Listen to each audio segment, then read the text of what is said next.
जिम्मेदारी लेने के साथ ही ये सब आता है।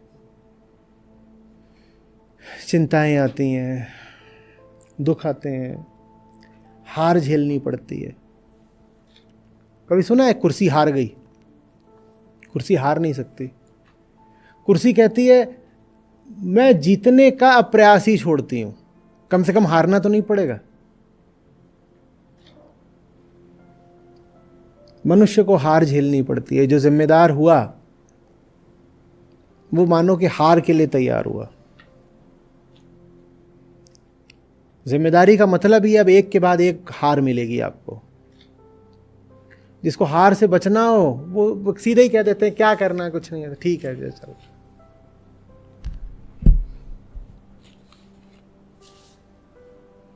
मेरा राम जी करेंगे बेड़ा पार।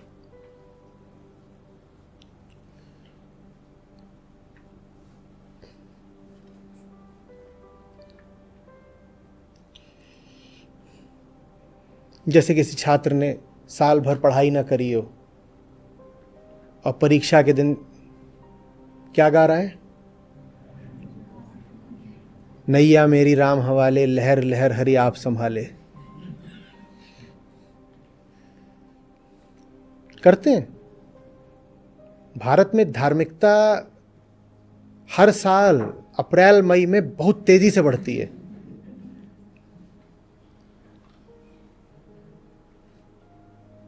खासकर युवाओं में, और मार्च के महीने में बढ़ती है व्यापारियों में।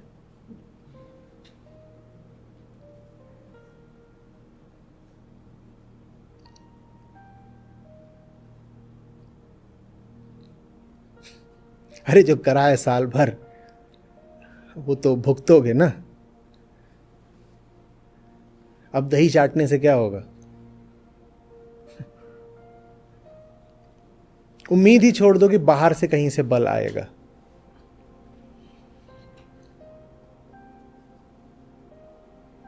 कितना सुंदर नाम है, निरालंब। निरालंब उपनिषद, निरालंब। प्रमुख उपनिषदों में उसको पता नहीं क्यों नहीं गिना जाता। मेरा तो सबसे चहेता है।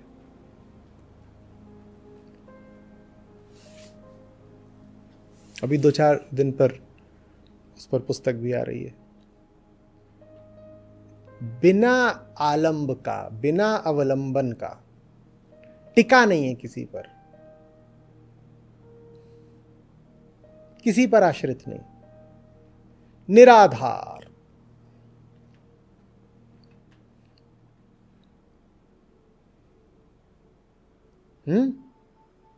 जोत जले जगमग बिन बाती बिन तेल। निराधार, अकारण। मौज क्यों है? अकारण, किसी की वजह से नहीं, किसी दूसरे के कारण नहीं, यूं ही।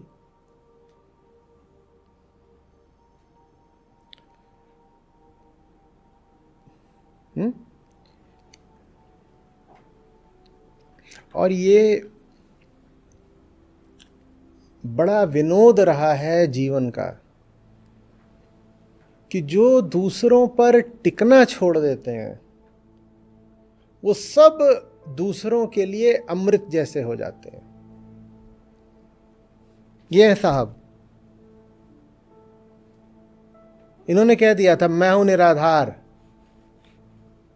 एक कबीरा ना मरे जाके राम आधार। राम के अलावा मेरा कोई आधार नहीं है, मैं निराधार हूं। और देखिए हमारे सबके काम क्या हो गई है। जो दूसरों पर टिकना छोड़ देता है वो सबके काम का हो जाता है।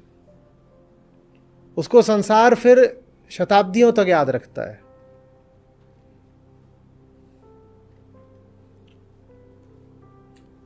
वो जाता है तो जैसे लोगों का अपना कोई हिस्सा चला जाता है। और आप उससे पूछेंगे कि तुम्हारी जिंदगी में प्रिय कौन था, प्रमुख कौन था? वह कोई भी नहीं।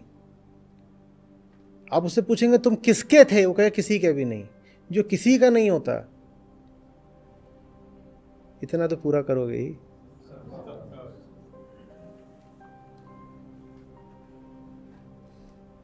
और जो किसी का हो जाता है वो भी सबका हो जाता है। क्या? दुश्मन। आप किसी एक के होके देखिए, पूरे जमाने के आप दुश्मन ना हो जाए तो, या तो प्रत्यक्ष नहीं तो परोक्ष होना पड़ेगा। जो अपने परिवार का हो गया उसे समाज का दुश्मन होना पड़ेगा। सारा भ्रष्टाचार और कहां से आता है? समाज का खून चूस करके परिवार की परवरिश करनी है। ये क्या है?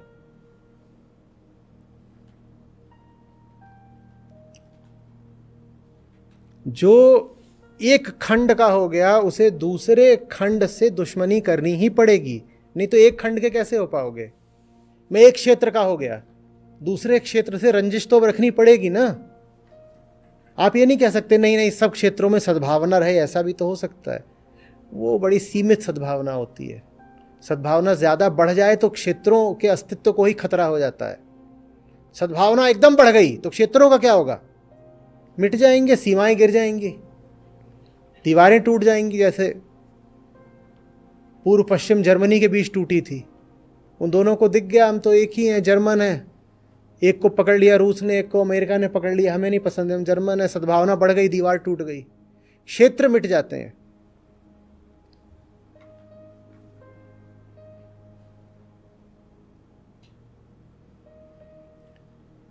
समझ में आ रही है बात? आत्यंतिक अकेलापन जिसमें कोई गम नहीं है,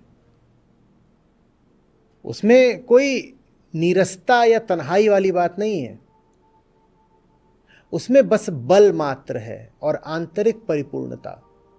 मैं स्वस्थ हूं इसलिए मेरे पास बैसाखी नहीं है। भाई इसमें उदासी की क्या बात हो गई? इसमें उदासी की क्या बात है बताइए तो? मेरी टांगे हष्टपुष्ट हैं, तुम नहीं है उदासी।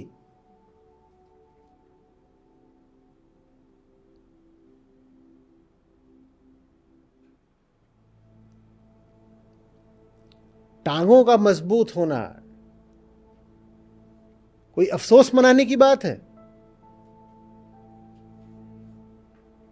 और 2 बैसाखियां ऐसे लेके चल रहे हो, ये उत्सव की बात है। इसमें बैसाखी लेके कोई नहीं आने वाला। अपनी ही मजबूत हृष्टपुष्ट टांगों से जाना, न दूसरे की बैसाखियों पर न दूसरे के कंधों पर।